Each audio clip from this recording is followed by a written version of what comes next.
Hello guys, in today's video we're going to talk about how to fix Instagram logout problem. So the answer is easy. Just go to the settings and scroll down to the apps section.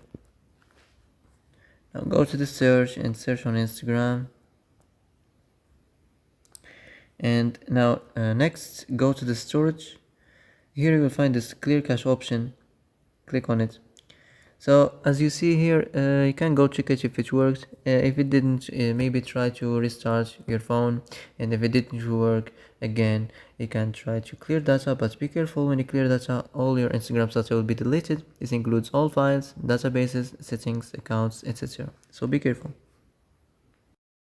So that's it for today's video. I hope this is the answer you've been looking for.